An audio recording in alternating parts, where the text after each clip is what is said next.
Hi, good morning, everyone. Good morning. All right, I know it's a little early on a Wednesday, but we appreciate you all being here. And also, thank you so much to Columbia University for hosting us today. We were able to attend some of the conference yesterday, and already it's starting out really well, and we're really excited to talk with folks, not only today, but for the rest of the week. And thanks so much for folks for being online. I know it's a little bit to travel all the way to New York City, so we appreciate folks being able to spend some time virtually today as well as in person. First, my name is Crystal Lehman. I'm a policy advisor at FEMA, the Federal Emergency Management Agency. I'm really pleased that we have a big agenda today, but also a pretty packed panel today with our federal advocates and also our federal folks to discuss the landscape of what we're seeing today. I also want to just make sure we thank specifically some of the folks that helped arrange this panel today. I really couldn't do it without some of the folks we have here at FEMA, including Dakota, Fisher, as well as some of our contract staff. So we really appreciate folks being able to really spend some time with us and making sure we can make this a really successful day.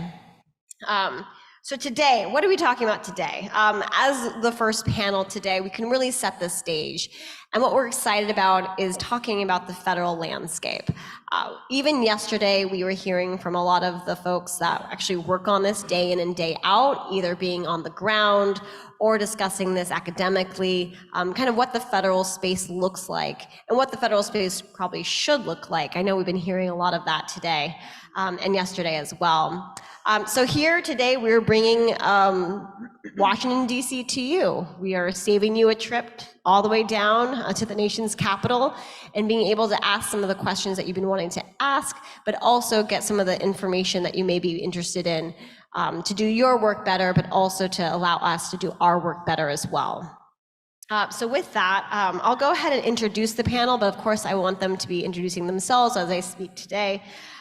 First, we will be discussing quite a range of issues, but first we have, and apologies, my notes are a little bit all over the place, Lori Carey Kothara, who is currently serving as the Director for Climate Adaptation and Resilience at the White House's Council of Environmental Quality. Thank you so much, Lori. Second, we have Kristen Fontenot, who is currently serving at the U.S. Department of Housing and Urban Development as Director of the Office of Environment and Energy. Thank you so much, Kristen. Thirdly, we have Maria Wiseman, who's currently serving at the Bureau of Indian Affairs.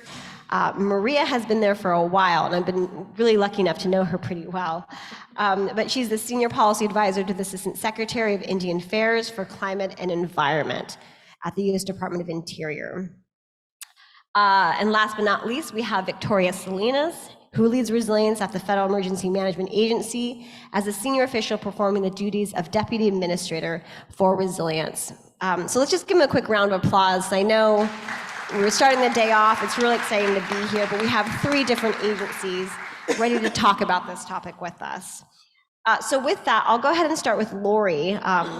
As the Executive Office of the President, being able to approach this topic through a whole of government approach, which is really important, not just from the federal agency perspective, but also from folks on the ground. I know personally this is a very timely conference. There's so much going on in this space, not even just the last couple of years, but just really the last few months. If you can help us frame what is happening not only at the White House, but also how you're bringing these agencies together for the audience and also for folks online, that would be super great.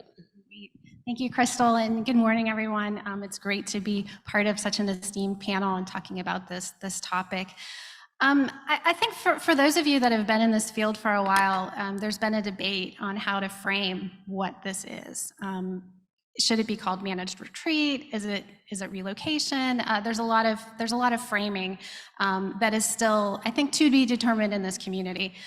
We have approached this from looking at it as an option for communities that are interested in relocating. And so from the White House perspective, we are calling this work that we're doing and what you'll hear about more today as community-driven relocation. There is a real need for federal coordination to do this work. There's not any one agency that has the funding or the resources that can help communities should they choose to relocate. And so we have launched an interagency subcommittee focused on community relocation and are working with many of the agencies that you see represented up here on this panel to do the work. That subcommittee is led by CEQ. We're very fortunate to have Dakota Fisher in the audience with us. He is one of the co-chairs, and it is also co-chaired by FEMA and DOI. And you will hear a little bit more about some of the work that's happening there and also some of the efforts. The committee is just really getting started, so we're really focusing on understanding what the needs are from the communities, as well as really trying to help pull together federal resources, not only what those resources are, but how they can be used in the context of relocation. And what's great too is not only has the White House been able to support the other agencies in this space, it's also agency-led. So moving over to Victoria Salinas, who's a co-chair of this subcommittee, can you share out what FEMA has been doing as not only supporting the other agencies, but doing itself? Absolutely. And I think you all in this audience know more than most folks in America that FEMA's mission is not just disaster response and recovery. It's to help communities before, during, and after. And for us in the resilience space, when it comes to this topic, not only has FEMA been supporting buyouts and community relocation since the 70s, 50,000 families supported in that time frame, we also have a role as a lead coordinator and convener in the disaster risk management space. And so we were thrilled when the White House asked FEMA to be the co-leads with DOI on the Community-Driven Relocation Subcommittee, because it's an area where we recognize that we have a fragmented landscape of support for those communities, those people, those families seeking to do something different. And so we are at a point not only where there's a lot of energy and action starting, and your partnership is key to that in terms of addressing the shortcomings in the current system, we're also at a point where FEMA has a whole host of programs and resources that are more flexible than they've been in the past. We have new dollars going into our Building Resilient Infrastructure and Communities program. Last year was $2.3 billion. We made statutory changes to cost share to make it less expensive in some of our programs. We have a revolving loan fund, all of these different new tools that we're excited to partner with communities and jurisdictions so that we can really support better communities' needs.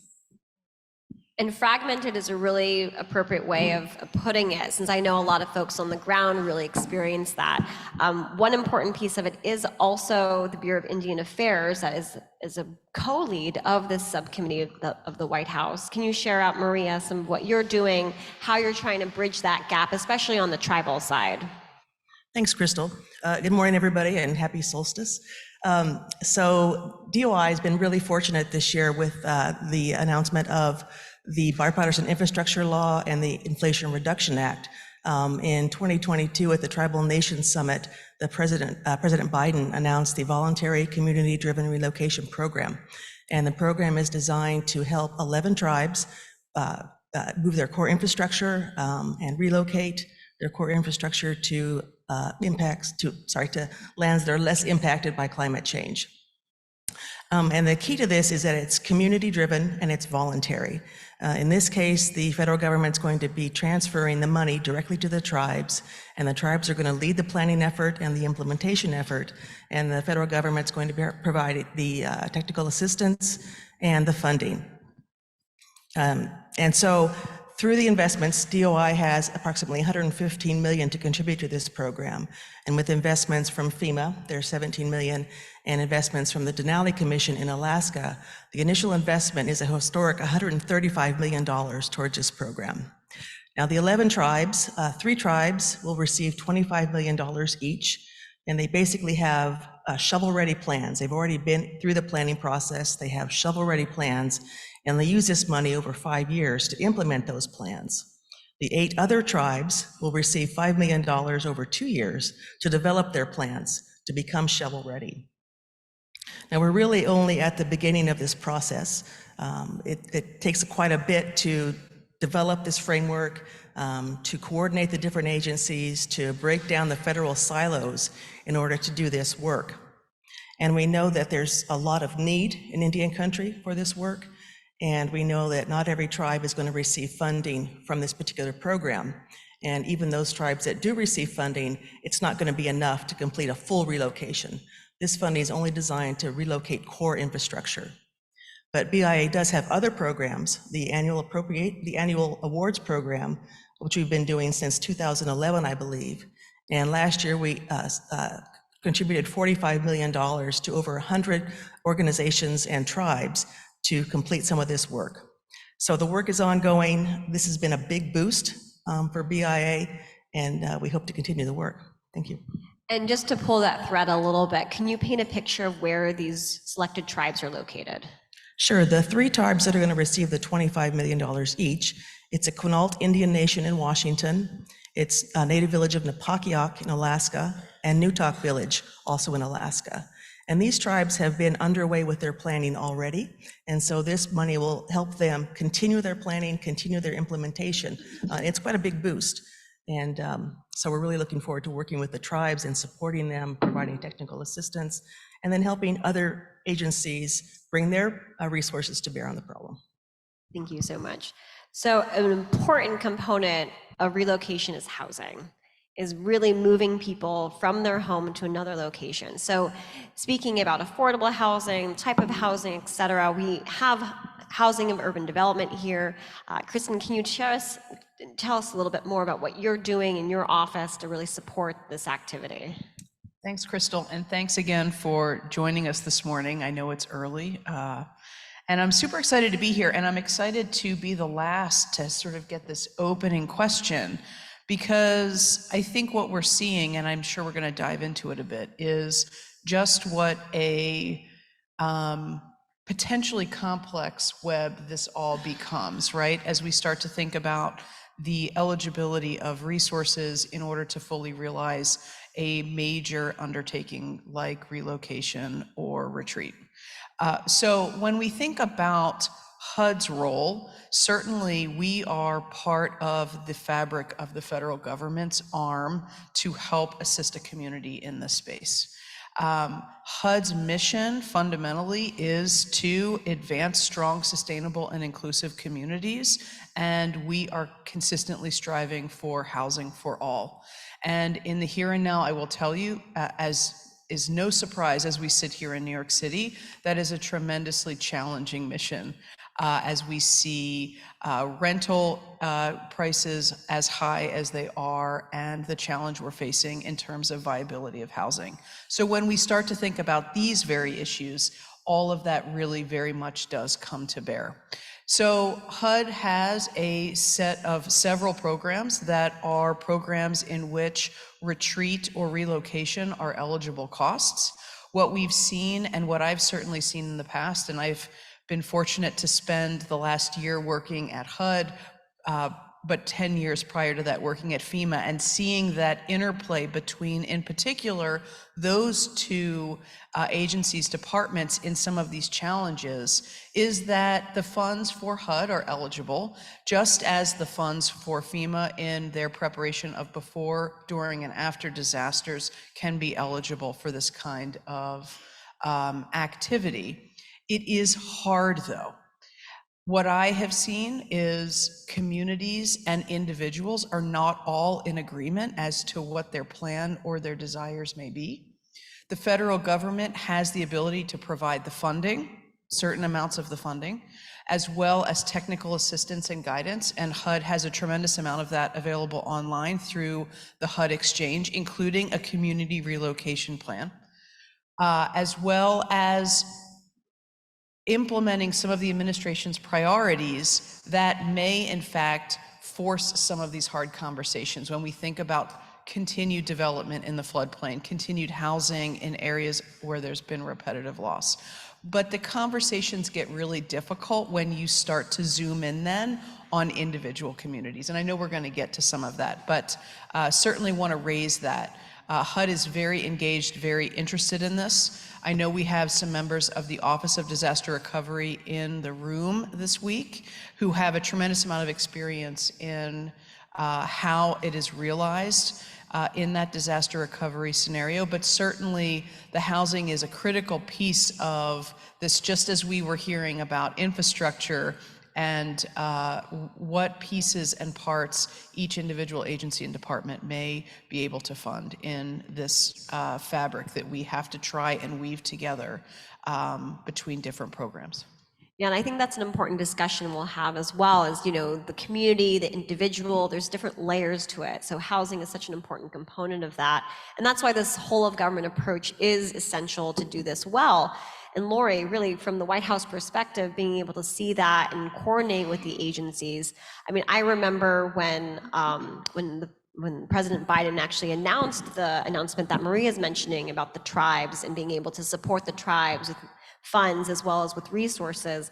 Can you share with us other activities that kind of connect to the relocation effort that the White House is engaged in? I know there's a lot of various resilience efforts, but this is one, of course, of many.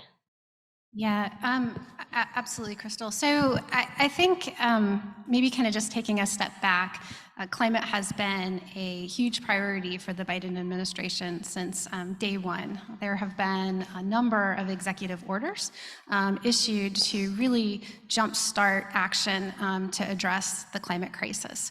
Those executive orders cover a range of activities, everything from encouraging more use of nature-based solutions as both a mitigation and an adaptation strategy, making sure that the solutions are equitable and just, really a strong focus on environmental justice. We're also diving in to try to figure out the economic cost, which is way more difficult than you think it would be, especially if you're looking at the impacts to federal operations and even for the federal agencies to develop and update their own adaptation plans. So those executive orders have really put a focus on resilience and adaptation. One of the most exciting things that is happened this week, the president was in Palo Alto, California, and made the announcement that there's going to be a White House summit this summer focusing on helping build stronger community resilience. And at that summit, there's going to be a national resilience framework that is released as well. So it's really exciting to see that there's been a big focus on mitigation and clean energy, which is definitely needed for the future. But we're facing these climate impacts now. And so having a little bit more of the focus and having more energy on resilience and adaptation are two efforts that are moving forward.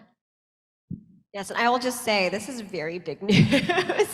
So it was great. The president was in California. He made this announcement that not only will there be a summit, but also the release of basically a national strategy on resilience. And I think overall, as we see relocation be a very important component of that, or we do have a lot of other activities that we want to include in that space, which includes nature-based solutions and also, of course, the other risks that we have too.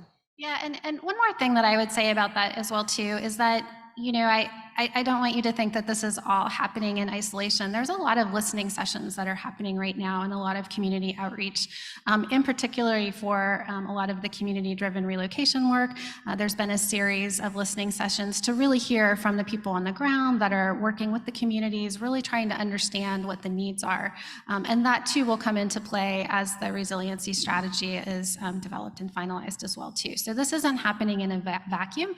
There's a real opportunity for all of you to engage in this process and share your perceptions, your needs, and really advocate for the communities that you work with as well. Yes, and I do know that the other agencies have been really great at that as well, really communicating with those on the ground.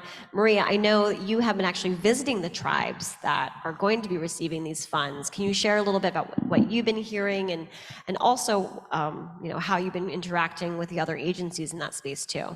Yeah, thank you. So we have 11 tribes, and within the last year, we visited all 3 of the $25 million tribes who received that amount of money. And 2 of the tribes are in Alaska.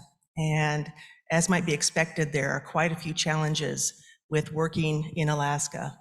We have the weather, we have travel, and I've been on quite a few charter planes over the past year to reach these rural communities.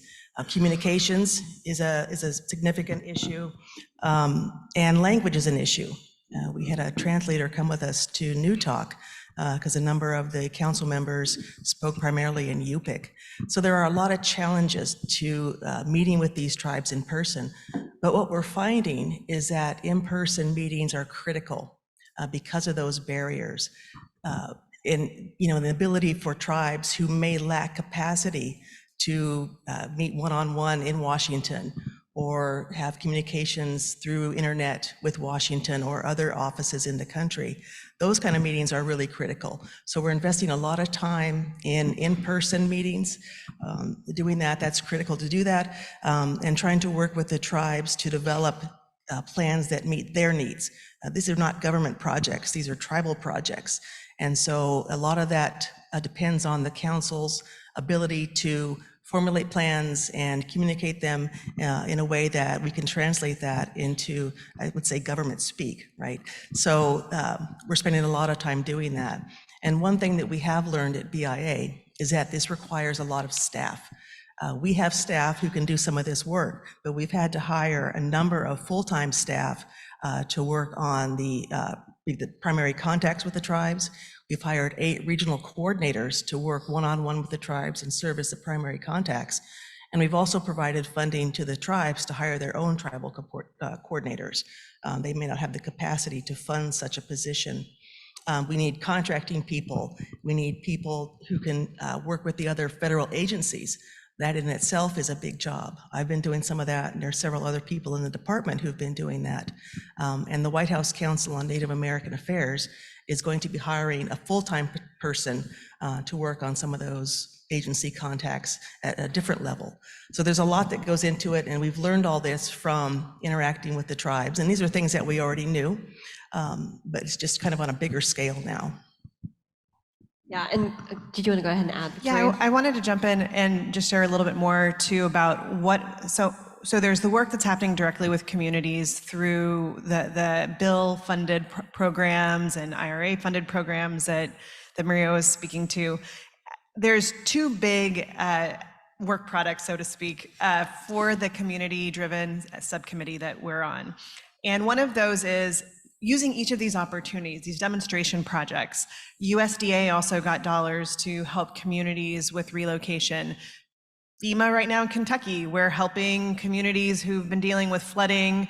The governor wants to support the certain communities and relocate out of floodways. And so we're part of, one of the big goals is, what can we learn as we're trying to have a more coordinated approach as the federal family? What can we learn as we try and work together better in areas we still need to improve to support very different types of communities? Alaska Native villages, Eastern Kentucky, rural America, urban, right? We're in New York City, where relocation and neighborhood absorption of people in floodplains is also a big topic. And so there's very different types of communities who are grappling with this as a serious adaptation measure.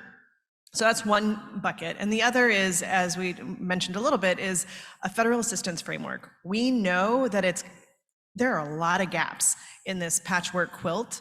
And what we're trying to do in this first step, and the listening sessions are helping us really tune into, and even today I think we're going to have a listening workshop as well, is what is the best we can do with what we've got, right? As the executive branch, it is incumbent on us to do that interagency coordination, get out of our silos, all those things we hear at every single conference. Like, we need to do that, and we're trying to figure out how to do that better. And the input from stakeholders and communities and relocation managers, that helps us figure that piece out.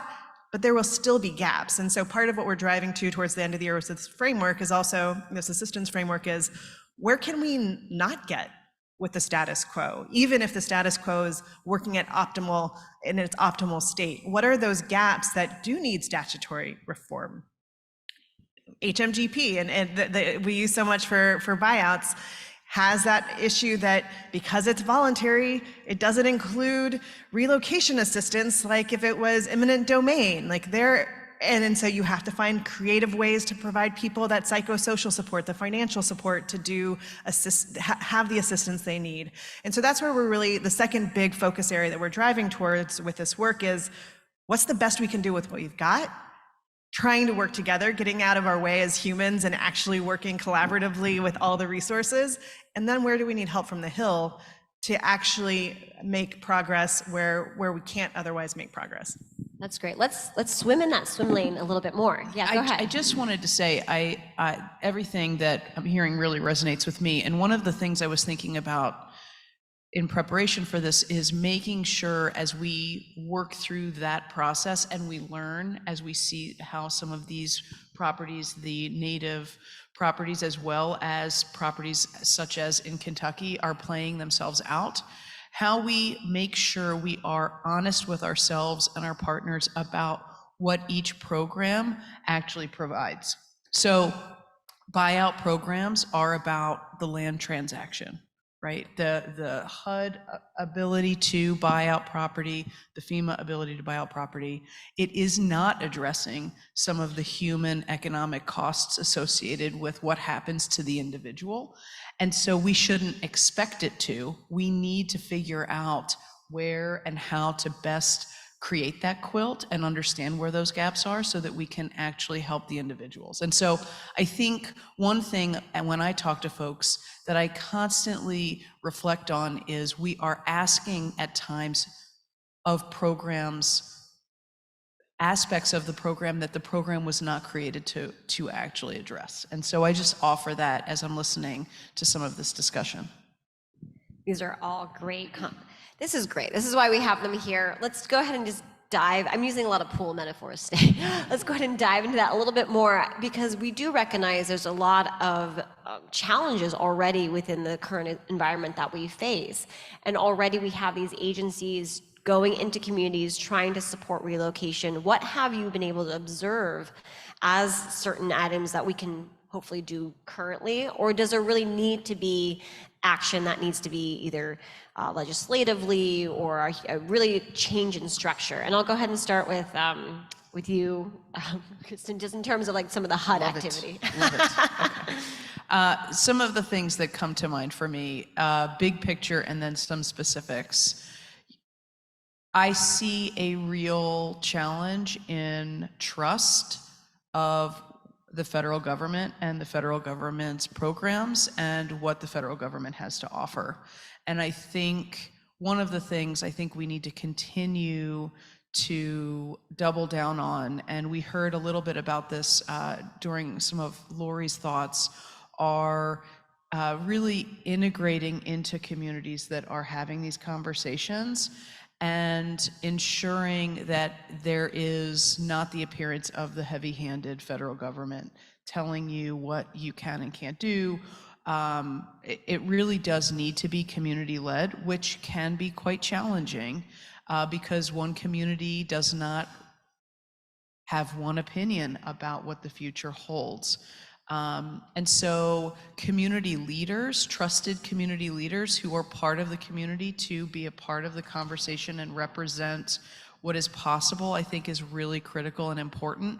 But that lack of trust is very real in the here and now, and I think we need to really think about that. And that's a big picture piece. Some of the other challenges, and we haven't hit on this yet in this conversation, are ensuring that all the right parties are part of the conversation really early. So in my space over the last many years, I have seen real challenges when it comes to things like sense of place, cultural identity. My background is in historic preservation, and so what we see is communities, some of which are historic, either nationally recognized as historic or historic to the community members themselves, being faced with decisions about what they do as they move forward and how to sustain that cultural identity. And with that comes individuals that need to be part of the conversation early, and I think we don't always bring them in early enough. and that preservation community, I think, is one of them. When you think about federal dollars, you have additional requirements that go along with those federal dollars. And I know that that comes up in this conference this year and has in past years as well, and that can be challenging. I think for me, what I constantly try and ground myself on is why those requirements are there in the first place. Preservation and cultural identity are critically important to communities across the country. And so things like the National Historic Preservation Act ask us to think about that when we're making federal investments. The relocation of individuals and communities is compounded by the fact that areas that are undeveloped are ripe for endangered species and critical habitat. And so we may be leaving one area, but we are heading potentially to build major infrastructure in another. And how do we think about that? I think one of the things I would challenge us to do is to really bring those aspects of the conversation into the mix really early, and to start getting creative with those partners that are advocates for these aspects of community relocation, retreat, redevelopment, et cetera. Because what happens is if we only see them as requirements later, then they are seen as holding up progress that is really critical to the community. And what I've seen time and time again is that is often when we didn't actually include them early enough to understand some of those complexities and put that into the world we're trying to create with the dollars available. Yeah, and most people may recognize that actually HUD and FEMA have there's similarities, there's alignment, but of course there's different programs. So Victoria, when it comes to enhancements of FEMA's programs, we already have many programs that support this type of activity, but what is it going to take to really move the needle in this space as well? Yeah, I think in this space, it is going to take, it's a multifold endeavor. And having been a chief resilience officer in the city of Oakland and worked at the federal level, what I see is that the complexity, it cascades. When you look even at like a flower and you then zoom in on a petal and then you zoom in on another part, like every little tiny piece actually is unique and different. And so we're in that kind of situation when it comes to supporting a community who's even gotten to the point of some type of community consensus that this is a viable and the right adaptation measure. And so I think for us, what we're really looking at is we're seeing, for instance, an uptick in communities applying to our programs who want to do this, who want to go through a planning process. Right now, we're working in Princeville, North Carolina, with one of the oldest African-American communities in the nation, we're supporting them to do kind of a relocation plan, figure out siting, what are they going to do? And so we're seeing an uptick in those types of projects coming in that we're trying to support. We're also making changes to our programs to make it easier for these types of initiatives to be eligible. Last year, we made some big changes to the benefit cost analysis for both our BRIC and flood mitigation assistance program, so that it was easier for climate resilience projects to get a fair shake in that economic analysis. And so we keep trying to reduce the barriers to leveraging the programs that exist. And that it's helpful. That is part of the solution, especially as we're trying to support more equitable outcomes for communities, is reducing barriers, making things more accessible. But as we look at the climate science, and that's another thing we at FEMA are really pushing hard on, is putting risk information into people's hands. And so we've always had HAZIS. We have a national risk index. Last year, we released the Climate Risk and Resilience Portal that has downscaled data on various different climate risks at a neighborhood scale. And so we're continuing to really try and put those tools into folks' hands so that more communities can understand their risk and determine what the right adaptation measures are for them. And so where I'm driving towards is that there's still a pipeline issue when it comes to the types of projects we're seeing and the types of adaptation measures that are the ones that are transformative, not just short-term, but long-term. And that's partly education, it's partly resources and those federal programs feeling accessible. It's partially the trust issues that Kristen mentioned, that the people wouldn't even think about those dollars because they're so complicated. And so we're trying to address both those sides of the coin so that our programs are easier to use and that we're working with many others, because this is not something FEMA can address alone, that pipeline of communities looking at data, understanding risk, grappling with those existential questions, and then determining what makes sense to them in a context that is really complicated. The local land use regulations, permitting, all of these things, it's a multi-layered cake of complexity. And we at the federal level, the minimum we can do is do our part to make that piece more simple, so that when those complex community conversations and decisions are made, we are less of a barrier to executing. And I like this analogy of the complex flower petals. I think we might use that more. Yeah, Maria, go ahead. Yeah, I'd like to follow on to the culture idea. Working with tribes, there's an added element of native culture. These tribes have been in their locations since time immemorial. So you can imagine having to relocate from your subsistence grounds or from sacred places. Those things make it especially difficult for communities. And that's why we want to focus on a community-led process. This is not the government telling the tribe that they have to relocate. We have an unfortunate history with that in this country. We're relying on tribes to consider the needs of their communities. And then a lot of times, the communities as a whole issue and decide plans. It's a lengthy process. We know in some communities it's taken over a decade to come to a consensus, and that still creates some difficulties. We know that in Newtok, we have the new community on one side of the river, and in Newtok, the older community on the other side of the river. And what's that's created is some conflict between the two sides. And it's also very expensive. We know that the tribe is having to fund, for example, heating on both sides of the river. We know that recently the generators went down on the Newtok side. So there's some really added difficulties with that. And so one thing that we're going to focus on and we're relying on is Indigenous knowledge. And the department as a whole has taken a really strong stance on Indigenous knowledge. We're developing a departmental manual that will guide the department's implementation of Indigenous knowledge and all of its decisions and its scientific research. And this is a key piece of what we're trying to incorporate to help and assist tribes, support them as they make these important decisions.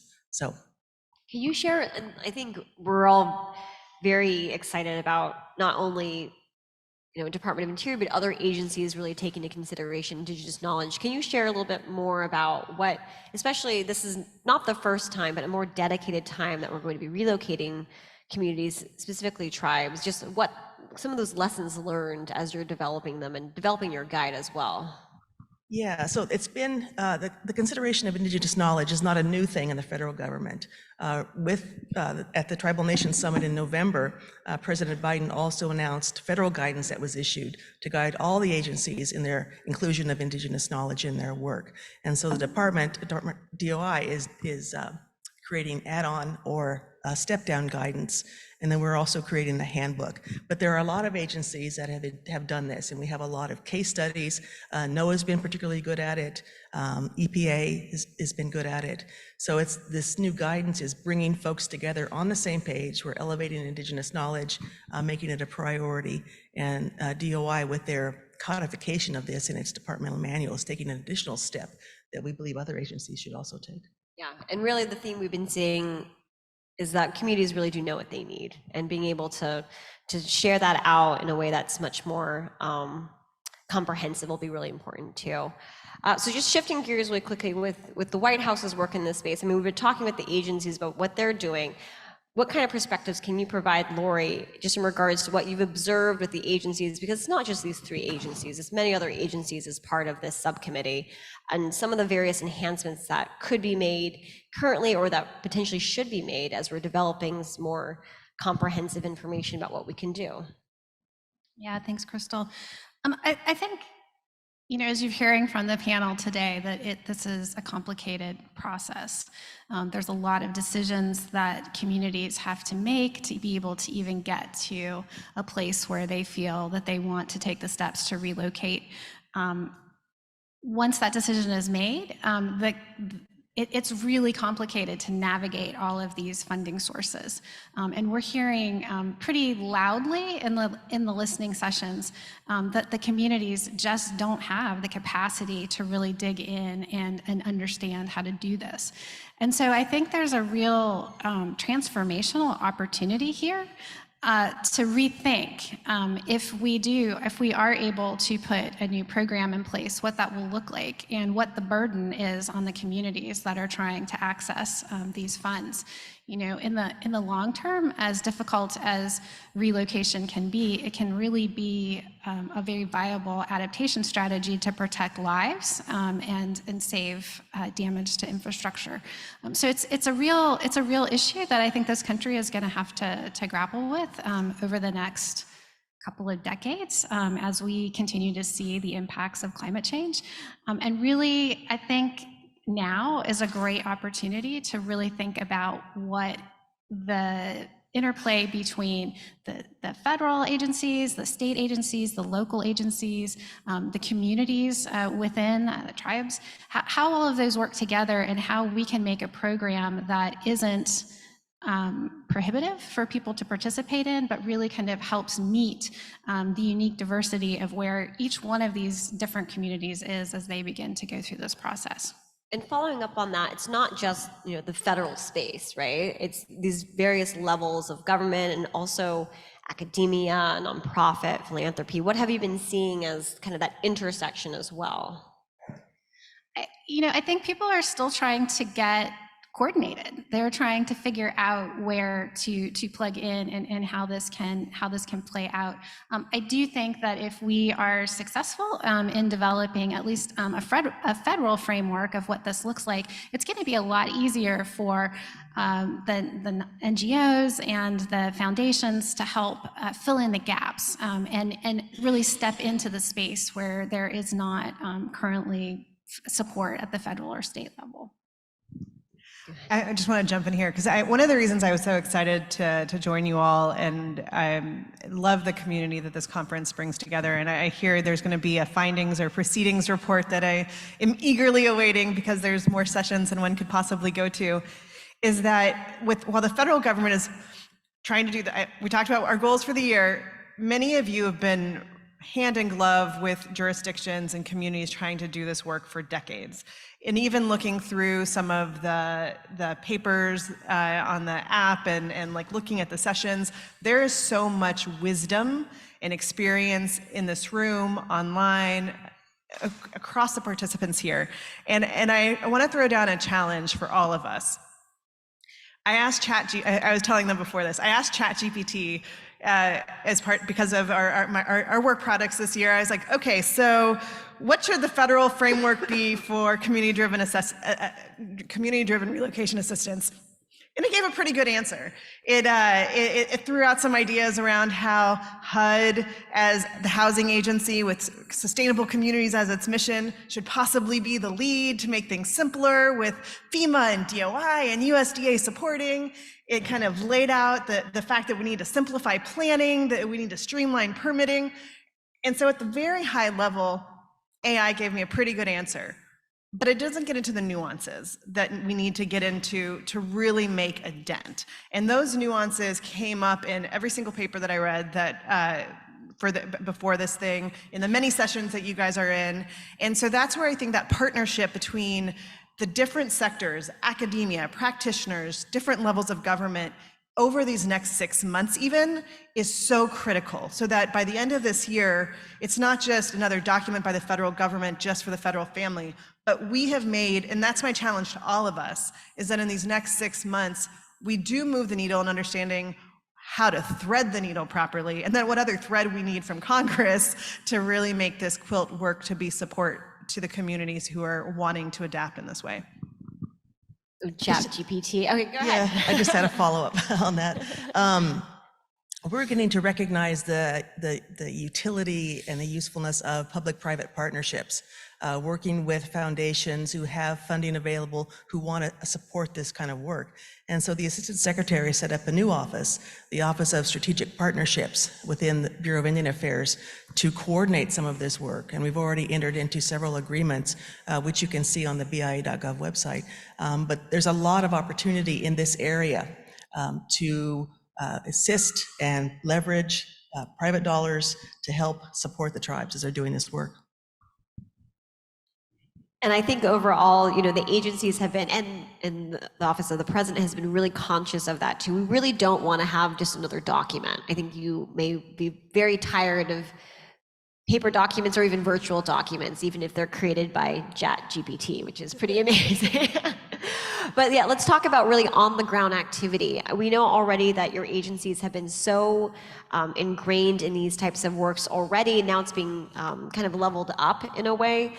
Kristen, can you tell us, I know you mentioned the cultural perspective, considering some of that, especially as you're working on the ground, and environmental perspective too. That's a really big one. Many of the agencies have to go through a review process. Can you share a little bit about what the work you have been doing in that space? Sure, thank you. I think it plays into this great conversation and Victoria's challenge and hearing about the partnerships that BIA is putting together. I can't stress enough the criticality of this private-public partnership as a strength as we continue to move forward in a variety of different ways. One of the things I've certainly seen as an avenue, and I'll just plug this as something that some of you may be interested in looking into, is the National Fish and Wildlife Foundation. They go by NIFWIF. Great example. Congressionally created an arm of the Fish and Wildlife Service that fundamentally works on private and public partnerships and is able to realize dollars that are coming in from outside organizations that are interested in things like conservation. And it's just one example of so many of them that are out there that are touching on a variety of these different topics, and in that case, ecosystems and the environment. It's really interesting to have discussions about these very topics with environmentally minded individuals as well as the cultural community. Right now, actively, the Advisory Council for Historic Preservation, or the ACHP, is working really hard to advance rethinking what it means to think about historic preservation in a time of climate change, which I think is really critical, and how we think about historic buildings as we continue to move forward in the nation. That is a piece of this conversation that cannot be understated. And we're not necessarily always thinking about that aspect of it, but they are critical. So each state has a state historic preservation office. They hold a tremendous amount of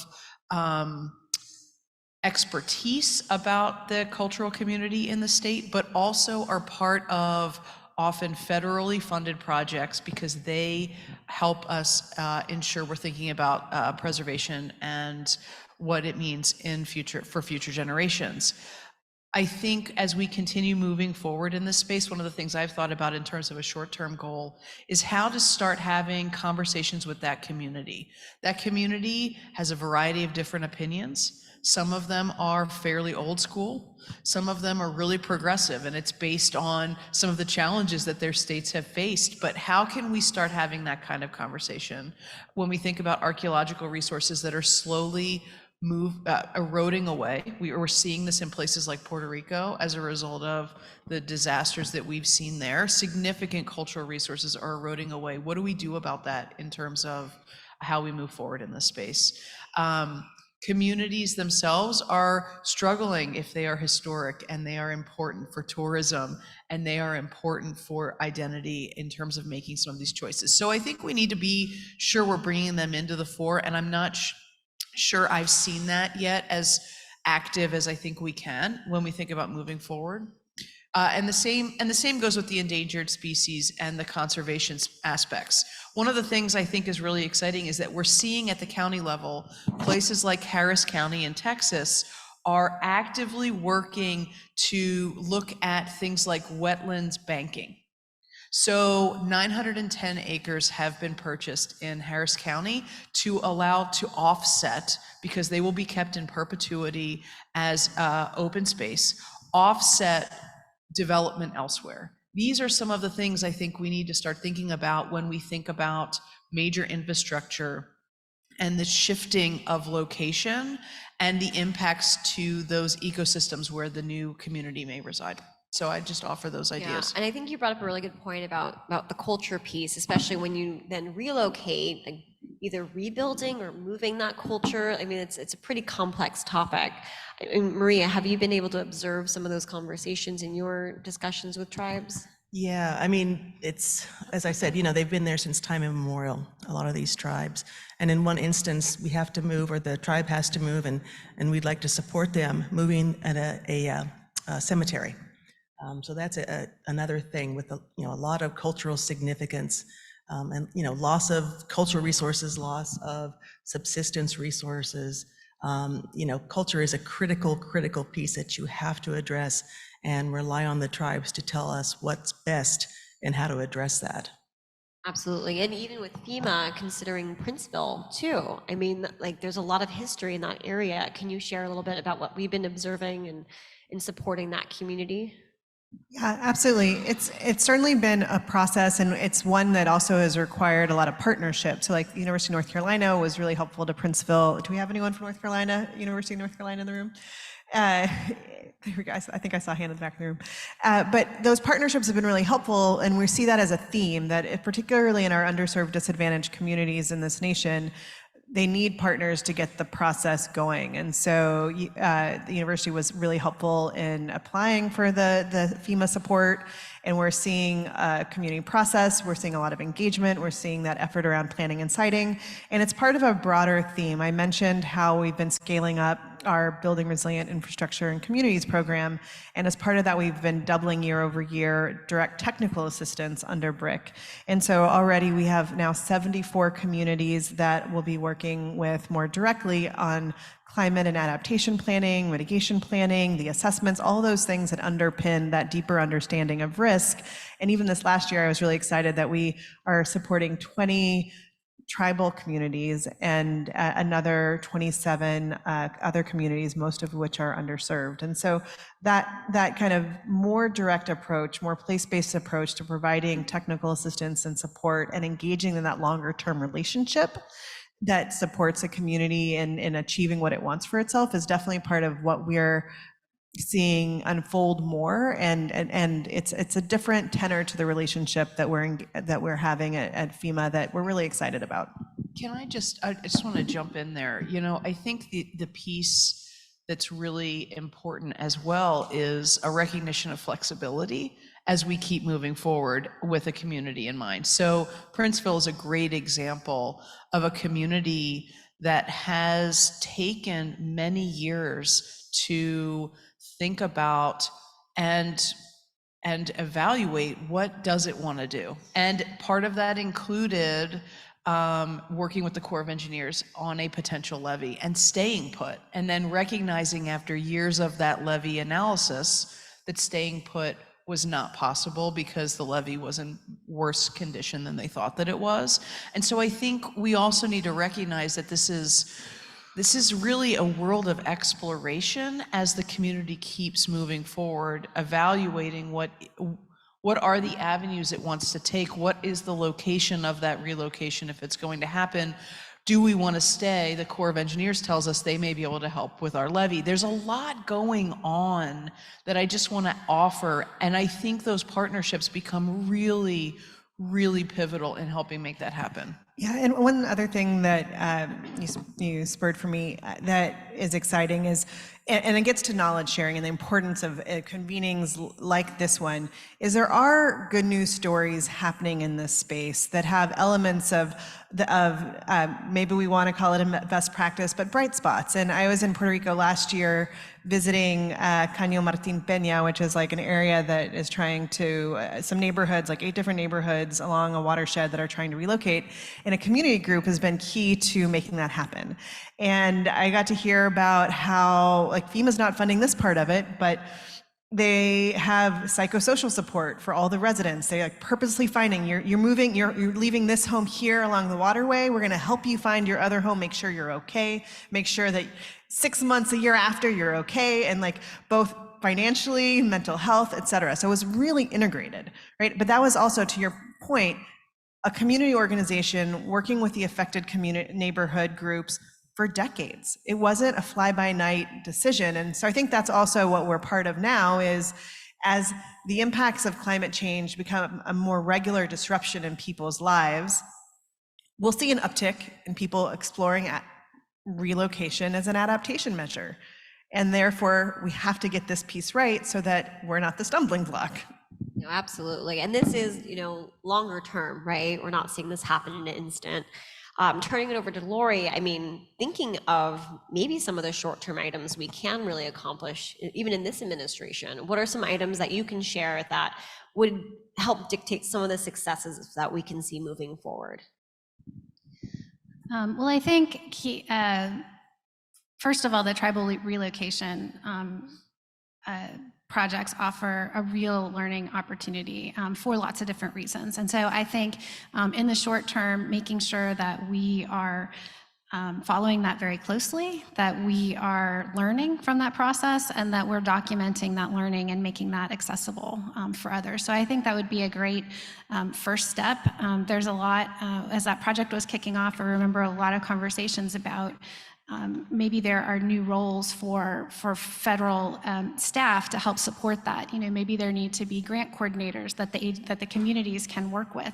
So I think there's a lot of innovative thinking that can happen with those projects. And so keeping track of that and sharing that out, I think is really critical. Making sure that we find the right communities to get the information out, the right pathways can be a challenge. I think sometimes as a prior serving at the White House, I've been with NOAA for a number of years and worked a lot with communities. And a lot of times you go to a conference and they're like, well, I didn't know about that.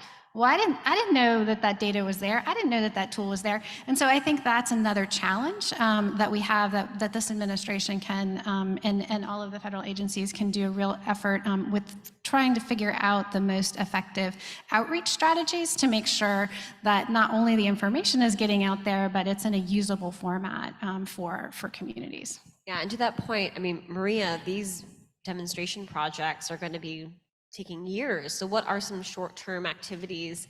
The lessons learned is going to be really important, but as you're observing this really big kickoff this last year, what we can potentially be seeing as successes in the next short couple years? Yeah, what we've learned is that there's a spectrum of progress. The tribes in Alaska have those challenges, those unique challenges based just because they're in Alaska and they're rural, versus a tribe like Quinault Indian Nation. Quinault had already started their relocating. They had a new school in the new location, and when we visited there in May of this year, they had already cleared phase 1, which was going to be a subdivision, cleared it, graded it, and they were beginning to install infrastructure. So they're the leading edge of this particular program. Now, tribes in Alaska, native villages, were still at the stage of identifying specific pieces and identifying specific agencies that can help us with those pieces. So, those are the challenges, and that's some of the issues. I think one of the important challenges that we could address possibly now is the grant funding mechanism. In a lot of federal grants, there is no tribal set-aside. So tribes compete with a larger pool of applicants to receive limited dollars. One thing that agencies could do is do a specific tribal set-aside for percentage of the grant funding. That would be very helpful. Another thing is to eliminate the matching requirement. Many federal grants require that the applicant provide matching funds. Well, this can be difficult if you don't have funds, right? Particularly difficult for tribes. So eliminating the matching requirement would be a significant improvement in the federal grant funding.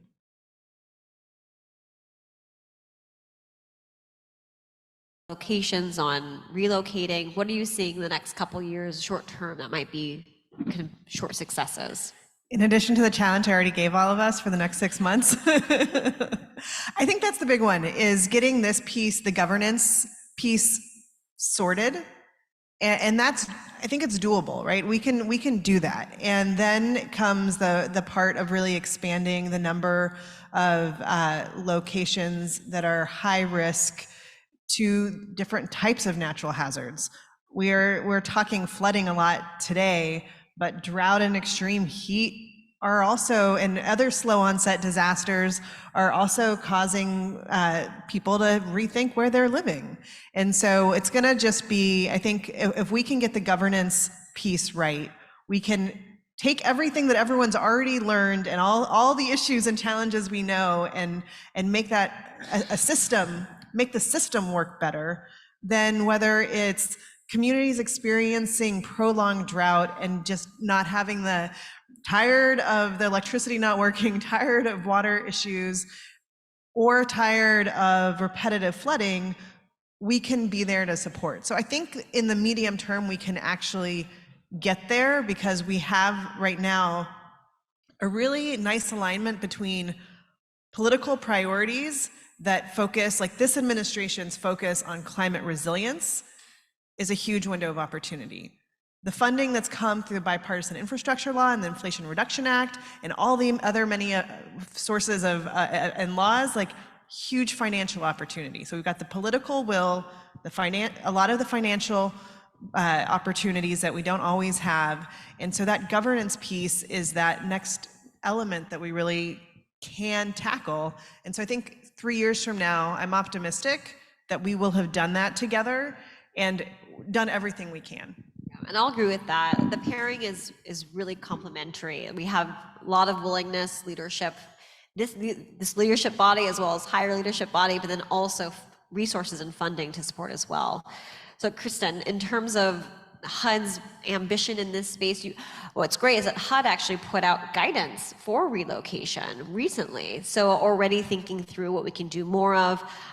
What is your agency thinking?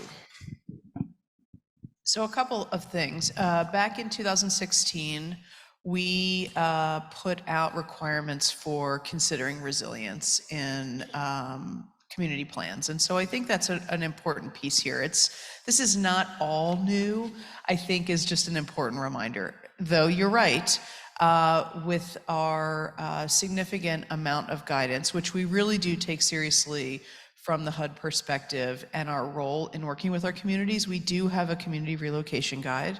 I think it is a great launching point, as do communities who have provided us feedback, a launching point to really think through making decisions. What are some of the challenges that you're facing? What are some of the opportunities? Where are funds available? I think it's a very good primer, if you will, for how to start thinking about this, because we see it, right? We know that our communities that HUD is serving are often the communities that are at significant risk.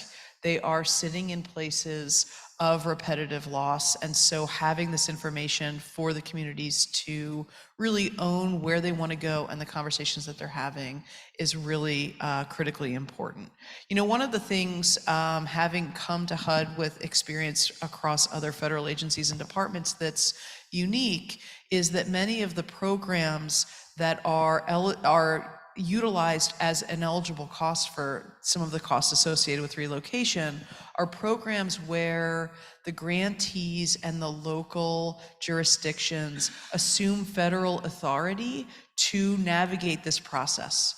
And I see real value in that as we've been having this conversation, that the federal government has this role to play, but the communities need to be at the forefront of making those decisions. And so for us on the HUD side, making sure that guidance is available is important, providing the technical assistance for the communities is important, but the communities are not only in the driver's seat as the communities that they are, but they, for HUD dollars, are actually assuming the federal role of performing all those requirements associated with it. And so I offer that because I think not only does it perhaps indicate that this is a complex web across the federal government and the dollars, but it also, I think, speaks to the recognition that goes back to the 1970s that HUD should not drive a community towards where it wants to go and what it wants to do in any of its decisions, but rather provide the technical assistance by which the community can make those decisions for itself. Yeah, and technical assistance, for those that might not be familiar, is really being able to provide expertise, maybe, some hopefully engineering expertise or specialty expertise for folks that might not be able to have that on the ground. So yeah, providing that is really important as well. So I have one last discussion question, then we'll be opening it up for general questions. And this one I think is really important to think of where we want to be. What is the vision here? So let's say we're able to do what we want to do in 10 years. What does that look like? I'll start with the White House because really you're setting the stage here for future activity. So if you can share with us what some long-term successes can look like. Yeah, it's a tough ending question, Crystal. A lot of pressure there. I think, what does long-term success look like? I think that, we've touched on a lot of the elements today on the panel. I think having a governance structure in place, having resources available that it's very clear for communities to access should they choose to do relocation, having mechanisms in place that we can share these stories. There's been a lot of work that has happened, prior to this administration on managed retreat. We've heard about it at the conference a little bit yesterday, where people are putting their toe in the water and relocating 10 houses in a neighborhood or whatever the scale of their project is. So capturing those stories, I think is really important. And I think one of the things that we haven't touched on today at this panel, but I did hear a little bit, a good reminder yesterday, is that this work is really difficult. It is really hard. You are thinking about leaving places that you care very much about. And so I think as we advance and look at long-term success for managed retreat, we are also putting mechanisms in place to make sure that we are taking care of mental health issues for the community that is relocating, for the staff that are supporting those relocations, and helping to make sure that this isn't just an exercise on paper, but it really taking in the factors of what it truly means to move to a new location for various reasons. Thank you. All right, with housing and urban development, what does 10 plus years look like? So I think we have a lot to learn, and rather than repeat, because I think those are great pieces there as well, Lori, is we have communities in various different phases of this. So, HUD awarded in 2016 $48 million to a small community in coastal Louisiana on the Isle. Yes, right, thank you. And so what we're seeing right now is that we are many years into that process. We have BIA funding tribal and Native Alaskan relocation in the here and now. We have lessons that we can learn from the disasters that FEMA is funding. So we have this spectrum of time, and this stuff does take a lot of time. Just in, I believe, 2021, 2022, the first residents of the community of Louisiana relocated. They have not all relocated. Some of them are as yet not interested in relocating. And so how we see that play out and what we can learn throughout that process, I think is really, really critical. And again, looking at all of these communities and what the lessons learned are across the board. I would offer that in addition to Lori's great comments. Great. Maria, Bureau of Indian Affairs, 10 plus years. Yeah, I think the BIA is looking at this as a twofold issue. One is, of course, relocation managed retreat and getting that program funded and underway, but we're also considering this to be a tribal capacity building program, self-determination. We want to enable tribes to make their own decisions, to be able to find the federal resources, to be able to apply, secure the federal resources, ability to work with the different agencies on their own. So as much as this is a relocation program, it's also a tribal capacity building project. So I think in 10 years, we'd like to have tribes be able to do more of that and have the capacity to do that. Right. Victoria, Federal Emergency Management Agency. All right, so 2033 and beyond, I'd say three things. One is, again, like I mentioned, one of our roles at FEMA is to be a lead coordinator and convener in the disaster risk management space, including resilience, climate resilience. And part of that is really ensuring that everyone on your team is playing to their strengths and leveraging all their resources. And so I think one thing 10 years from now we would be doing better is leveraging everyone's authorities. And I'll give you one quick example. The Denali Commission, federal agency, small, that has the ability to take other people's money, other federal agencies' money, and we've heard how complex weaving together money is, right? And right now, many of us, FEMA included, we don't hand over our money to the Denali Commission to make things make life easier for Alaska Native villages. And so leveraging those regional authorities and everyone's statutory authorities collaboratively would be, I think, one practice that is a norm 10 years from now.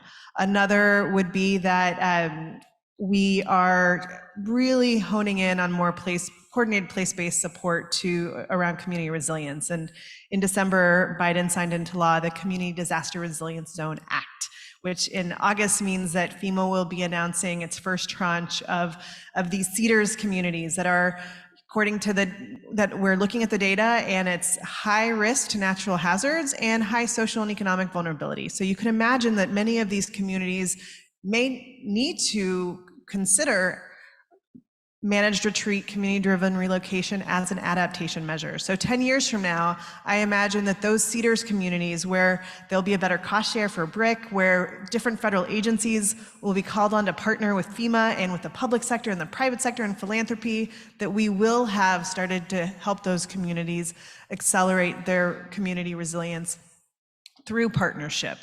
And I'd say, finally, we will have seen some legislative changes, perhaps a grant program that is all-encompassing and simple, that includes the whole person's support to relocation, not just thinking about and centering property.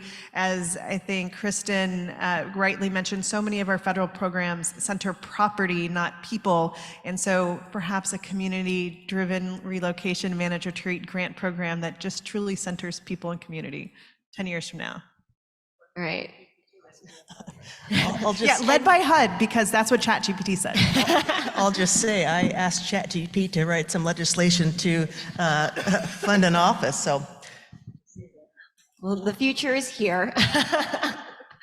Let's go ahead and give our members a round of applause for this great conversation today. All right, and we have two microphones, one here and one here to ask your questions. We'll just preface, I love comments. I do comments all the time. I comment on myself and comment on other things. If you can also add a question to your comment, that would be really great too, since we have this full panel here today. We'll go ahead and start on the right and then move over to the left. First of all, thank you all. You're all rock stars, and it's been wonderful to hear all of the different federal perspectives and the fact that you are all working together. And I appreciate that each of you brought in kind of the need for this to be community driven and kind of the opinions of residents who are in these positions. But I did want to ask for your input on how you see local and state governments fitting into this, and in kind of twofold. One, I think there's really opportunities that local governments and state governments or state legislatures can play in either identifying funding or kind of implementing this in a smooth way, but there's also obstacles and stumbling blocks. I represent the city of Jacksonville, Florida, and there was relocation funding available after Hurricane Matthew through CDBG-DR, but the way the state structured the program caused a lot of delays, and they ultimately took the funding back and went in a different direction. So I just wanted to bring that up. I mean, the panel, this is whole of government, and I just wanted to see if you could speak to those two other layers of government. I'm going to just jump in there and firstly say thank you for that comment. One of the things, as I was taking the train up yesterday, I was reflecting on and looking through the agenda this week on was, do we have true conversations about this at the state and local level?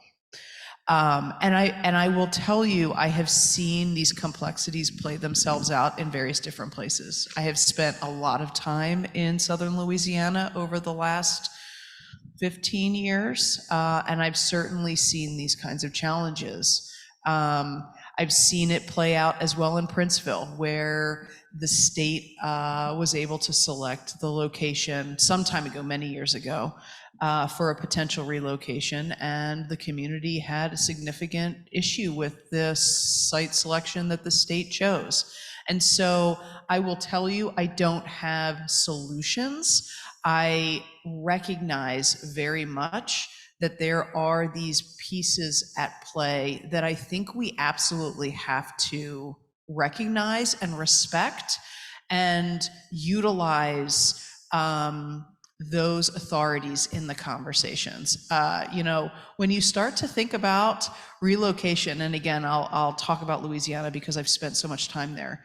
When you start to think about the viability of communities in southern Louisiana that are predominantly focused on a fishing economy, relocation is a tremendous impact to the individual's economy, but also the viability of jurisdictions. And so at play is this power dynamic, right? In terms of what is the number of individuals inside a jurisdiction if folks are relocated? And certainly there's a great example because you have a lot of land that is known for and is intended to flood because of its floodplain function, right? Relocation can be very far inland, and so it may be in another parish. All of that really comes into play as a cascading complexity that I think we need to really think about early and often in these conversations. And, you know, I always bring myself back to like high school 101 in terms of the roles and authorities of the different layers of government. You know, we've had a lot of conversation today about what is available and possible. But we've also hinted on the complexities of the utilization of federal dollars and federal programs. And we have to respect that state, local, federal authority and the decision-making that goes into play as we move forward. So no solutions, but I will just validate the reality of that challenge, for sure. I would add two things. One is I think that a lot of times it seems that some of the challenge for the state and local level when it comes to these government levels, when it comes to these conversations is fear of losing your tax base, right? And that it boils down to. But it's interesting to see the research coming out that most of the times people relocate 5 miles away, right? And so I think that data, but FEMA, for instance, hasn't collected information on the receiving community, where folks go, because it's not part of our responsibility currently in that way. So I think as the data emerges, where do people go? Where do they want to be reabsorbed? It can also demystify and make those kind of fears less founded. There's certainly going to be instances like southern Louisiana, but the vast majority may look very different. And so that may change the calculus about being able to have those conversations, because you have data showing it has zero impact on your financials. It's more just about helping people. And then I think the second thing that I'm very hopeful for, I mentioned the community disaster resilient zones. Having been in California for a long time, in a state that has a lot of capacity building programs, technical assistance programs for jurisdictions, that's possible because they used, I think, kind of their greenhouse gas resource funds to like create these programs that then help communities. So they had a sustained source of funding focused on building local capacity to have the climate adaptation conversation. And so my hope with Cedars is that we can get to more sources of sustained capacity building funding for states so they can be in relationship with their counties and cities and providing that support in an ongoing way for tackling the risks they face. Capacity building is very important. All right, we have a question over here. Hey, Rob Moore from the Natural Resources Defense Council. This is really terrific to hear about everything happening at the various agencies in the White House.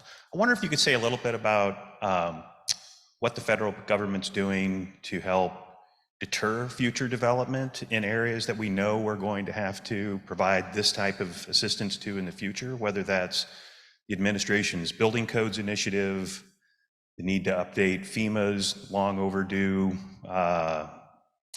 building criteria and land use criteria, or even implementation of the federal flood risk management standard, which some of your agencies are at the forefront of, and some agencies, DOE, DOT, seem to be a little bit further behind. I could start because I love that question. I'm sorry to say. As I was thinking about managed retreat and relocation, even sitting here on my notes, this has to be part and parcel of some of the broader conversations about place-based challenges that we're facing, and how does it all play together. And so your head is sort of where mine was yesterday on the train ride up. Of course, HUD has released our federal flood risk management standard it went out for a 75-day public comment review and ended just a couple of weeks ago. 600 pages of public comment were received. And so now we're going through that. I will say that is a great example, and I'll define what it is for everybody in just a second. It's a great example of how do we start thinking about fundamentally recognizing that we have to make important decisions in areas of flood risk that are areas of flood risk today, but also future flood risk as we think about things like sea level rise, inundation, et cetera. And so the federal flood risk management standard is a requirement by the Biden administration for new construction and substantial improvement inside the floodplain to be elevated higher than its current base flood risk. So you have to build higher in order to withstand longer term flood. And I think it's an important example of starting to really put thoughts down in terms of what are we doing as federal dollars in our infrastructure investments everywhere. So we've spent a lot of time this morning talking about the eligibility of dollars to relocate, to move infrastructure, to move housing. But also at the same time, concurrent to that, we're pulling levers as the federal government to change requirements and think about long-term viability and sustainability inside the floodplain. And so the FFRMS, or the Federal Flood Risk Management Standard, is a great example of that, and it is playing itself out. The race is on, though, for all of us to try and get this over the finish line before the end of this term of this administration. And I will just say, to add to that, as someone who is reviewing the public comments, everyone is not in agreement as to how to think about developing inside the floodplain, or for hours notifying renters of their flood risk, which is in our proposed rule. And so I think you start to see this rub in our society of different priorities at play that we have to start really grappling with as we think about relocation, but also place-based infrastructure investment. So I just offer some of that as some context and thoughts to your question. And we also have the National Initiative to Advance Building Codes, which is a White House-led initiative. FEMA is the lead for that, to ensure that our funding, federal funding that is released, meets certain building code standards. So that's some of the other initiatives we work on too. All right, we have another question to our right here. Oh, go ahead. Oh, me? Okay, thank you. My question is a broader question about private insurance. Allstate and State Farm are pulling out of California, especially in insuring new homes. What will be the impact on a broader scale, and what's the federal government doing about it, especially its spillover effects on new constructions, economy, the recession, everything, and inflation? Thank you. Yeah, the hazards insurance market is definitely one that every week there are new articles about kind of the complexity and the perils we're all facing. And I think it's one of those systems where even globally, when you zoom out at the nation state level, there are regions of the world trying to figure out how to pool risk to be able to have and use financial risk transfer mechanisms like insurance. And I think domestically, for the National Flood Insurance Program, which is part of my portfolio at FEMA, there have been changes. There's also legislative reform package on the Hill trying to make things more affordable. We have an affordability framework that is at Congress for consideration.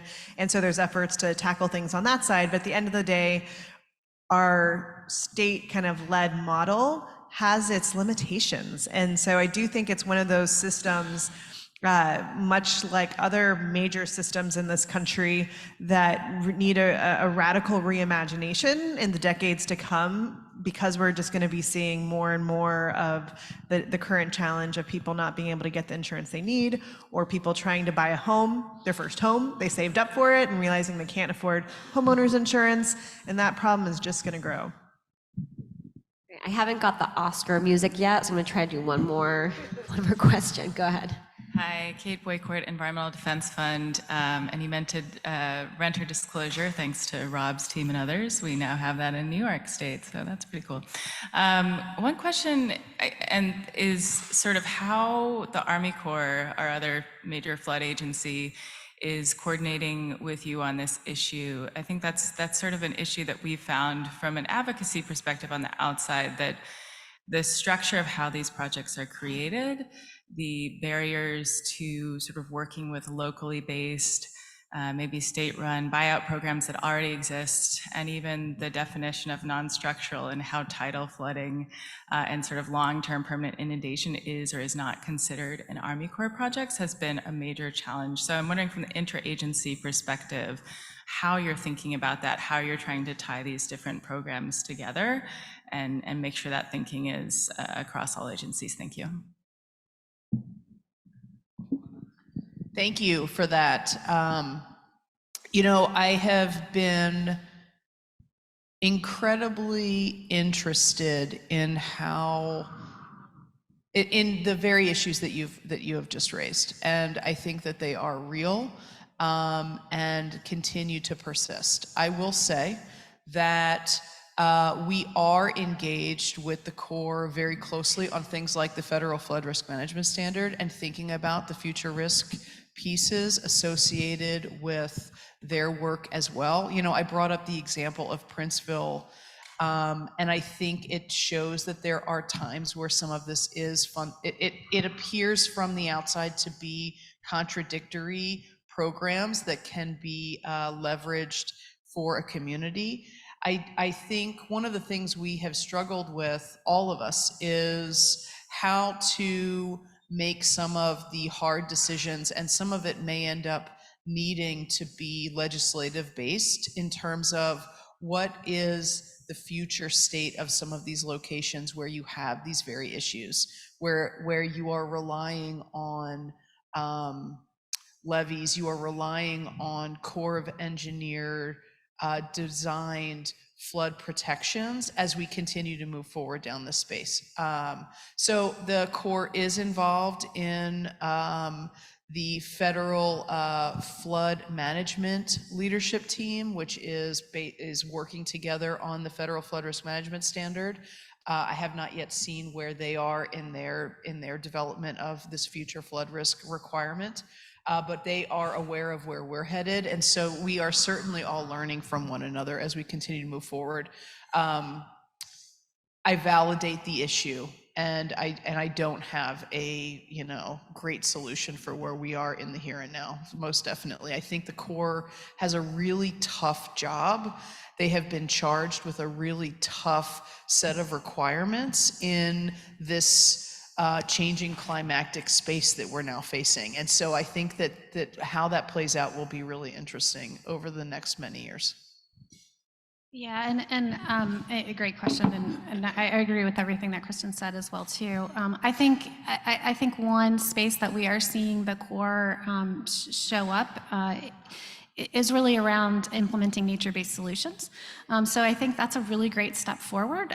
They are really evaluating where things need to be hardened, and you need to have a sort of an engineered solution versus where you can have a more greener natural route, and also looking for ways to blend those together. We're also seeing on the federal side that the Army Corps is looking, really trying to bring in climate data into the building projects that they have, so that they are planning for future climate scenarios and making smart decisions about the infrastructure. So I think those are good steps. They're tangentially connected to managed retreat and community-driven relocation, but they are at least looking for some substantial solutions to think about opportunities for adaptation with nature-based solutions that can help mitigate carbon, as well as build some resilience in communities. All right, and unfortunately, I think it's closing time. Really appreciate folks coming out. Let's give our panelists another round of applause.